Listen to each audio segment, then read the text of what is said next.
So with TPC, transmit power control, our objective is to equalize the received signal powers. So the tower is going to tell each of the transmitters what powers they should send at so that they're all received at an equal level. And so they adjust their transmit powers accordingly. So, for instance, in the last section, we saw how the transmitter wanted everyone to be receiving at, or wanted to receive everyone's level at 10 milliwatts. That's our example. But actually, transmit power sometimes, or usually, is not what we want to equalize. Instead, we want to equalize the received signal quality. And signal quality is different from received signal power because a signal quality can be affected by everyone else's transmit powers in addition to my own. And that's the idea of interference that we talked about before. And so with TPC, we're sort of ignoring that and we're just focusing on adjusting the transmit powers. But with another algorithm that we're going to talk about, we have to focus on signal quality. And so the way that we measure signal quality is through this thing called the signal to interference ratio. And so the signal to interference ratio is affected by three different things. The first thing is obviously the received power, and that's a good thing.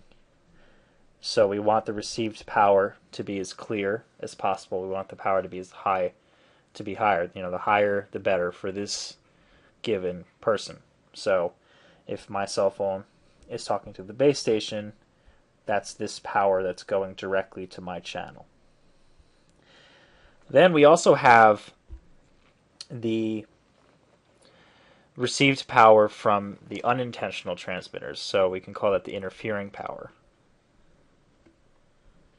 Interfering power.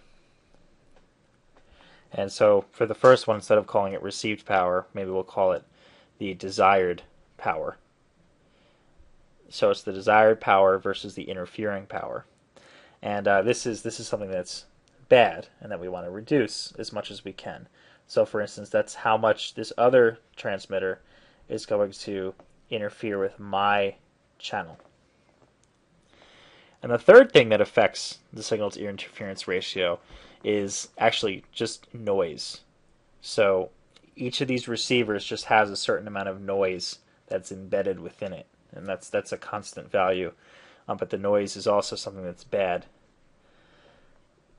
And so the signal to interference ratio, or the SIR, is just the good divided by the bad.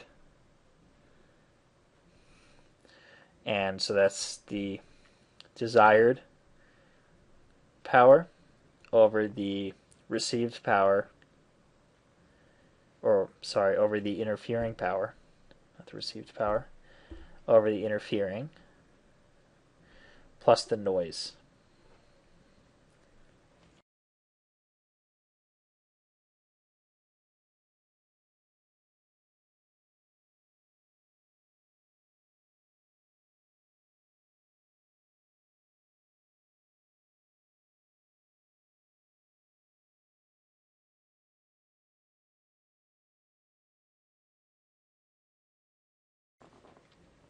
And so this is just a diagram to illustrate the idea of interference that we were talking about before.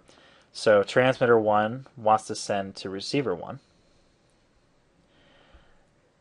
Transmitter 2, it wants to send to receiver 2. And transmitter 3 wants to send to receiver 3.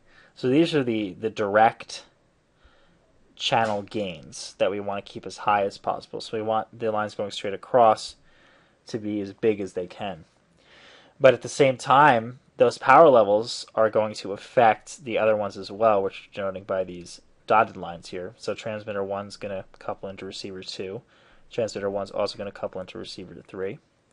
And likewise, transmitter 2 is going to couple to receiver 1, etc.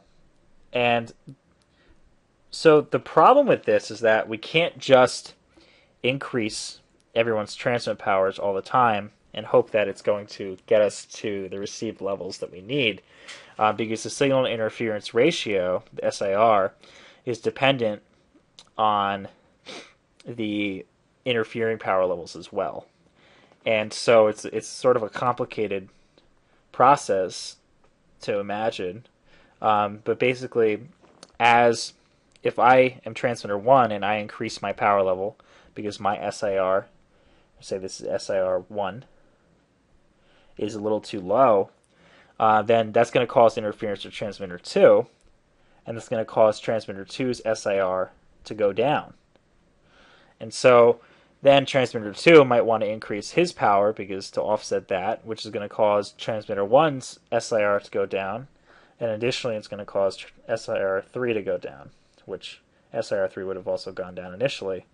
And so then transmitter 3 may want to increase his power to keep offsetting that, and you can see we're going to run into an inevitable arms race to see whoever can get to the highest power possible.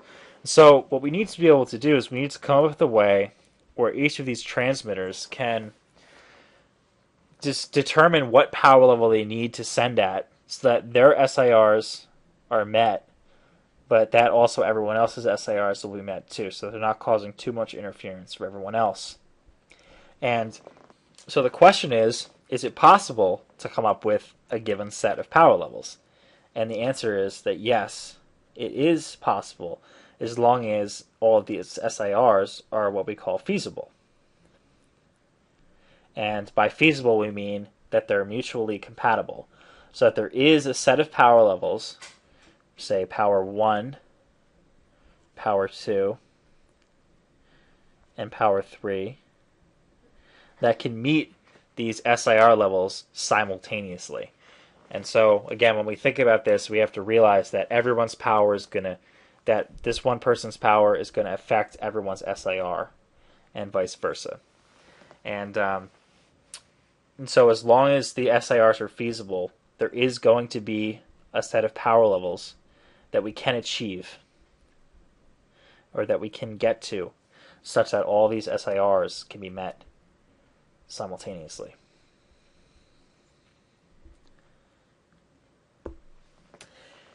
And Qualcomm came up with an algorithm to do this. And this algorithm is called distributed power control, or DPC for short. And so rather than we talked about transmit power control, now we're talking about distributed power control. And just very quickly, what we mean by distributed, as you will see, is that it's not centralized. So that means that every device does it on its own. So there doesn't need to be any coordination from some centralized mechanism. Each of these devices is perfectly capable of running this algorithm. And so the way the algorithm works is as follows, is that each device starts with some power,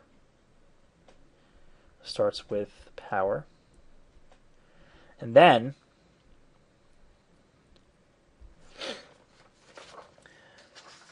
the receiver is going to measure the SIR for each of the transmitters. Okay, so that cell tower will determine what the signal to interference ratio is for each of those different channels, for each different user. And then, based upon the ratio between the target SIR, which is what the SIRs we need or what we desire, and the measured SIR, the transmitters are going to adjust their power levels.